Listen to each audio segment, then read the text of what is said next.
É notável considerar que dois dos maiores pensadores da história existiram na Terra ao mesmo tempo. Isso mesmo, Sêneca e Jesus nasceram no ano 4 a.C. Além disso, eles viveram vidas quase paralelas, apesar das diferenças em suas regiões de residência, culturas e posições sociais. Ambos foram mencionados por Cornélio Tácito, e o irmão de Sêneca até aparece brevemente na Bíblia. No final das contas, Sêneca e Jesus Cristo tiveram destinos semelhantes. Ambos morreram sob a tirania de um imperador. Mas suas influências persistem muito além de suas mortes. O seguinte texto procura compreender o que é a filosofia presente nos tempos do Novo Testamento, chamada estoicismo, e quais seus principais pontos de divergência com o cristianismo. A pesquisa fora feita através dos escritos de nomes da patrística, como Taciano 120. Depois de Cristo, Aristides de Atenas, autor cristão grego do século II d.C., filósofos estoicos como Sêneca, 4 a.C., e Marco Aurélio, 121 d.C., assim como o historiador Giovanni Reale, 1931 a 2014 d.C., entre outros. O trabalho a seguir não tem a pretensão de abordar todas as nuances e profundidade existente na relação entre essas duas doutrinas, sendo assim, uma breve investigação acerca de duas grandes divergências entre ambas. A presente pesquisa busca apresentar a definição da filosofia estoica e pelo menos dois grandes pontos de divergência entre a mesma com o cristianismo. Não será feita uma abordagem conciliatória ou meramente divergente, onde o objetivo é fazer juízo de valor da história da Estoa, mas uma abordagem imparcial, na medida do possível, do motivo de sua discrepância com a religião cristã. Este tema é importante à Igreja, pois lida com conceitos nucleares da fé, como a natureza de Deus, a continuidade da alma e a ética humana, conceitos que até hoje sofrem certa influência estoica. Seriam essas duas doutrinas harmônicas? É possível conciliar o Deus estoico ao Deus cristão? Quando se fala da filosofia fundada por Zenão, 335 a 264 a.C., o que vem à mente das pessoas são os conselhos práticos oriundos de um enfoque na ética, que aconteceu principalmente em seus últimos anos de glória. De fato, muitos desses conselhos são úteis e próximos ao cristianismo por sua ênfase em virtudes como a prudência, justiça e fortaleza. Também é verdade que a doutrina do pórtico chegou a ser influenciada pela fé cristã. Ainda que teoricamente a física tenha se tornado secundário aos estoicos, ela não deixou de ser um acessório que formava a base de suas crenças. O estoicismo não pode ser resumido à ética, já que apresenta uma cosmologia completa.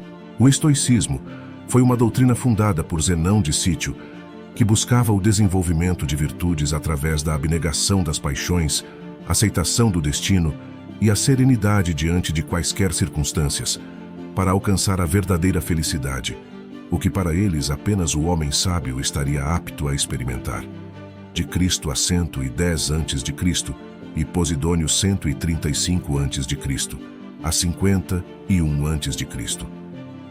O terceiro período, chamado de Estoa Romana ou a Nova Estoa, é a doutrina que de fato ainda influencia pessoas nos dias de hoje, pois, diferente das fases anteriores, nós temos acesso às obras ricas e completas deste período.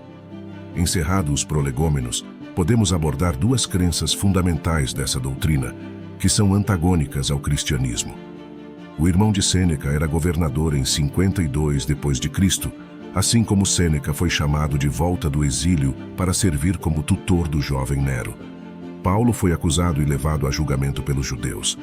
Podemos ver esse relato na Bíblia em Atos 18, versículos 12 e 13, onde os judeus disse que este homem convence os homens a adorar a Deus contrariamente à lei. No entanto, Paulo foi levado perante Gálio, que rejeitou as acusações contra ele nos 7 anos seguintes.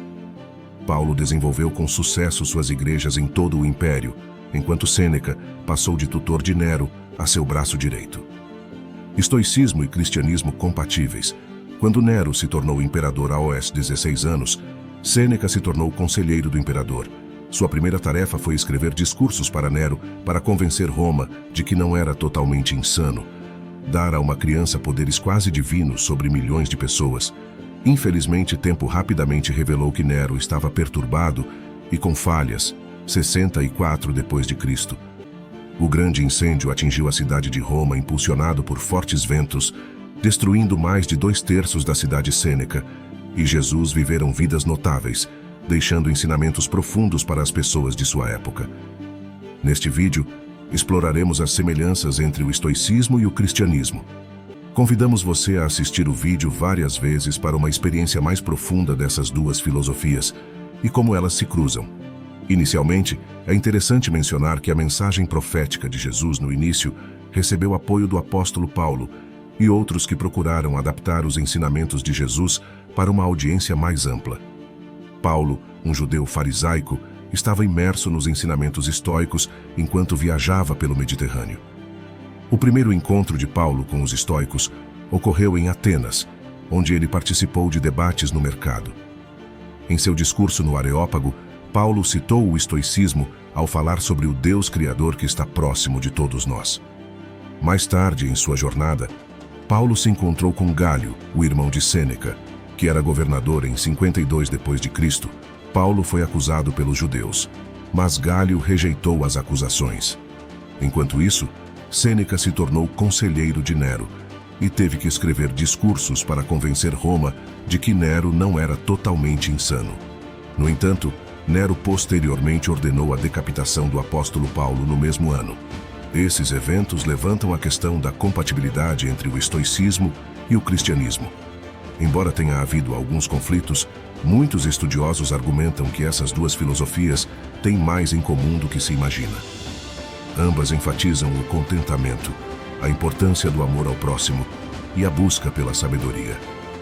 Alguns acreditam que, embora seja desafiador ser estritamente estoico e cristão ao mesmo tempo, ambos podem se complementar e ajudar as pessoas a crescer e melhorar. Muitos estudiosos, como Joseph Dodson e Evan Voss, destacam as semelhanças entre os ensinamentos estoicos e cristãos e como ambos podem ser uma fonte de inspiração para pessoas de todas as crenças. Portanto, independente da fé ou crença, todos compartilhamos experiências humanas comuns e a busca pela sabedoria e virtude é algo que une a todos. Obrigado por assistir até o final. Não se esqueça de curtir, comentar e se inscrever no canal para mais vídeos inspiradores como este. Cuide-se e até a próxima.